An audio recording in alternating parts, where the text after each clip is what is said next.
Oh ho, party peoples. Ty West is back and an awesome installment in his catalog of horror films. Let's talk about X.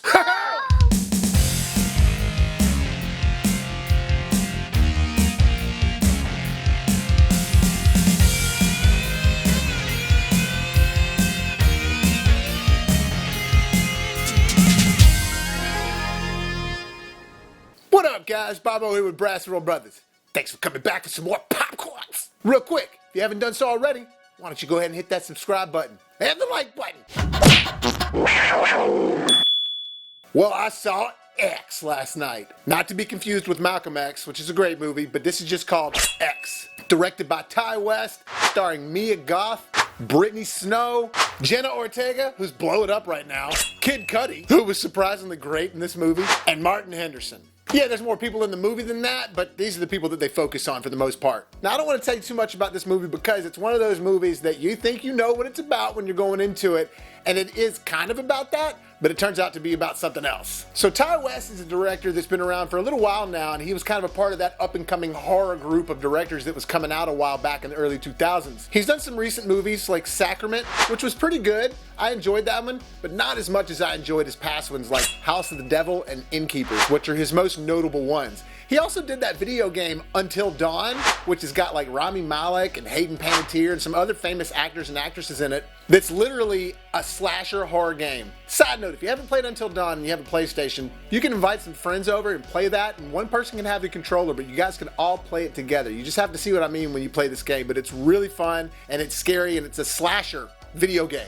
It's like watching a slasher movie but controlling it. It's really fun. But I sort of thought he had slipped away as a director, but then he comes out of nowhere with X, and God, I was so happy with this movie, so satisfied. I was already excited about the trailer, but man, once I saw the movie, not only did it completely meet all my expectations, but it definitely succeeded them. First off, I just want to say there was a lot of people in the theater when I saw this, which kind of tells me something, because there wasn't near as many people when I saw Scream, and actually a lot of other movies recently. This one had a lot of people in there, so a lot of people are excited about seeing this. Right off, though, it feels like a Ty West film. It takes place in the 70s. It feels like it. You feel like you're actually kind of watching a 70s movie for a minute. All the wardrobe is spot on. Everything involved in the movie is spot on. You feel like you're in the 70s the entire time. The whole plot, though, is a classic horror movie plot. These group of kids are going off and renting this cabin in the woods to make an X-rated movie in. And there's this character who's the cameraman in there, and his whole thing is like, it's possible to make a good, classy, dirty movie. So there's that running joke throughout the film.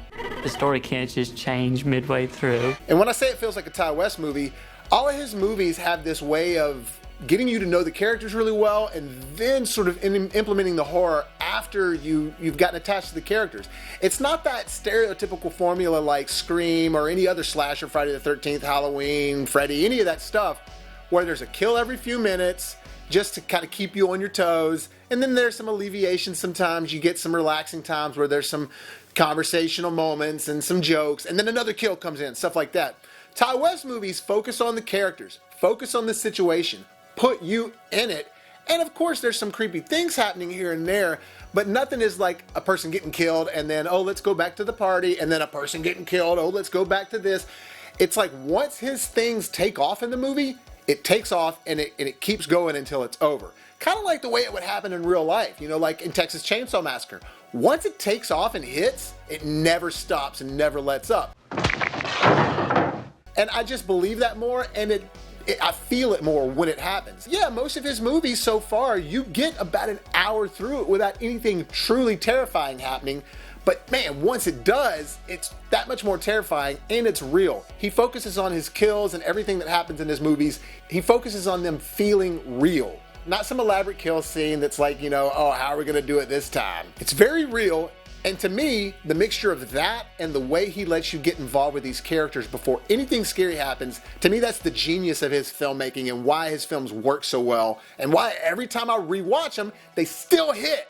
And the fact that it takes place in Texas, he really shines a light on that. It's always just doing these Texas things, highlighting certain Texas tropes, and just for somebody that lives in Texas, I appreciated all that. Kind of felt like that was a little bit of an homage to Tobe Hooper, considering that he was a Texan, and this is where he filmed Texas Chainsaw Massacre. It actually has all those classic horror tropes in it, but just done in a really respectful way and classy, if that makes any sense. like them stopping at a gas station at the beginning and things like that, like every horror movie does. But this one, it does it in a cool way to where you like it. It makes sense. And they actually spend a significant amount of time at the gas station. So I like that. Ty West really showed his chops in this movie, if you ask me. Not only was it well written, all the characters just worked so well. Nothing seemed fabricated or nothing seemed like, oh, I'm watching actors. It all was very believable, but then it was beautifully shot too. There were really some cool moments where it was appealing. And it wasn't like flashy appealing either. It was very fitting for the style of this movie and for a Ty West movie. Don't want to mention too much about the alligator, but there's just this cool alligator scene, and they mention alligators because they're in Texas and they're in this area, I guess, where they're next to this marshy stuff. There's this cool thing they do by going back to this alligator being in this lake that they're by, and there's this really cool shot specifically where someone's in the water and the alligator's in the water too, and it's this huge aerial shot. It's very well done, not really even all that flashy, but very effective. In fact, one of the cool things he did with the camera is that he goes back and forth between two things that are happening in separate areas simultaneously, but both of them are sort of sharing the same score, and you just have to see what I'm talking about. It was just really clever and well done. I haven't seen anything like that before. I liked it. So the whole thing with them going into the woods to shoot this X-rated film is they rented it from these old people, and the old people are a little just kind of wacky and kooky. They live in the middle of nowhere by themselves. So that's a huge part of the plot that I can't really dig much further into without spoiling it. And you see these old people in the trailer, but just to find out what's really going on and what it's all about, I thought it was very well done, and it was creepy. It just worked for me. It was one of those things that if it sticks with you and sticks in your brain, the imagery of it all, then it was effective, and this did that. And as I was saying earlier, all the Ty West movies have this moment to where things switch, and then when it switches, it's like, oh, we just hit the accelerator. But this one does it even more tastefully with a song and music involved. You just have to see it. I don't want to spoil it, but you can tell Ty is becoming a better filmmaker, and he was already great. All the kills are fantastic, just gut-wrenching. One of them specifically, you're just like, damn! The biggest thing on this movie for me that stood out is the fact it's called X. It's about these people making an X-rated movie, and it's almost X-rated. I mean, they do not shy away from the feeling that these people are making an X-rated film. In fact, it's interwoven into the plot pretty well. All I gotta say is that there's a sex scene in this that is particularly uncomfortable, and it's not because it's like a forceful sex scene or anything like that. You just have to see it to know what I'm talking about, but you will know it when you see it.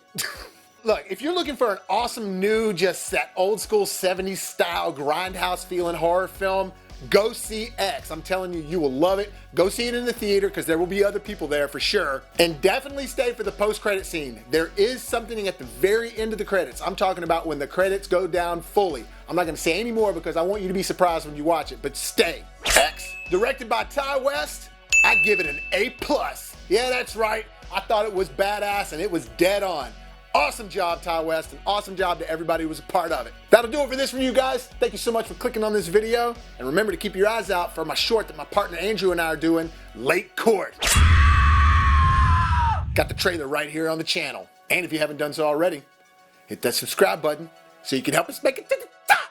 And as always, if life gives you lemons, make some hot friends.